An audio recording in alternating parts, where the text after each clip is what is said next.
রজব মাস চলমান, যাকে শাহরুল্লাহ বা আল্লাহর মাস হিসেবে আখ্যায়িত করা হয়। যে মাসে রয়েছে মহান রব্বুল আলমিনের অবারিত রহমত, মাগফিরাত। যে মাসকে আরও বলা হয় শাহরুল আসম, তথা এই মাসটা হচ্ছে বুবা। এই মাস যখন আমাদের থেকে বিদায় নেই, মহান রব্বুল আলমীর দরবারে উপস্থিত হয়। মহান রব্বুল আলমিন এই মাসকে জিজ্ঞাসা করে, হে রজব, তোমাকে আমার বান্দারা কিভাবে সম্মান করেছে, তোমাকে কিভাবে তাজিম করেছে? তখন রজব মাস আল্লাহকে জবাব দেন, আমি এই মাসের মধ্যে আপনার বান্দাদের শুধু ভালো এবং নেক আমলগুলো লিখেছি, কিন্তু তারা যে গুনাহগুলো করেছে সেগুলো আমি লিপিবদ্ধ করিনি। সেজন্য এই মাসকে শাহরুল আসম হিসেবে আখ্যায়িত করা হয়। যে 4টি মাস মহান রব্বুল আলমীর কাছে সম্মানিত মাস অর্থাৎ আশহরুল হুরুম হিসেবে বলা হয়ে থাকে, সেখান থেকে রজব মাস অন্যতম। রজব মাসে অনেক ধরনের আমলের কথা হাদিস শরীফে বর্ণিত হয়েছে। সেখান থেকে একটি হচ্ছে এই মাসে রোজা রাখা।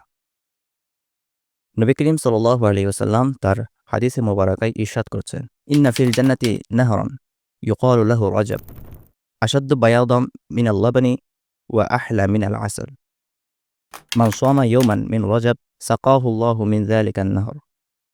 অর্থাৎ জান্নাতের মধ্যে একটি নহর কিংবা নদী রয়েছে, যেটাকে রজব হিসেবে নামকরণ করা হয়।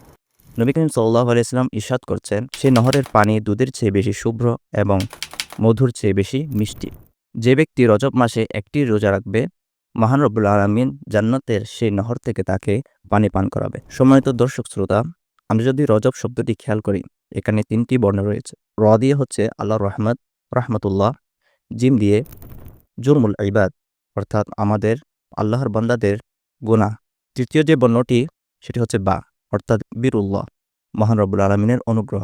দেখুন, আমরা যখন রজব মাসে মহান রব্বুল আলমিনের কাছে মন থেকে এবং কাকুতি মিনতি করে দোয়া করব, আমাদের জুলুম, অপরাধ এবং গুনাহ যত বেশি হোক না কেন, আল্লাহর রহমত আমাদেরকে আচ্ছাদন করবে। এই বিষয়টি রজব শব্দ থেকে আমরা অনুধাবন করতে পারছি। তাই পবিত্র এ মাসে একটি রোজা হলেও রাখার চেষ্টা করুন। একটি ভালো কাজ এবং আল্লাহর দরবারে আল্লাহর ইবাদতে একটু সময় দেওয়ার চেষ্টা করুন।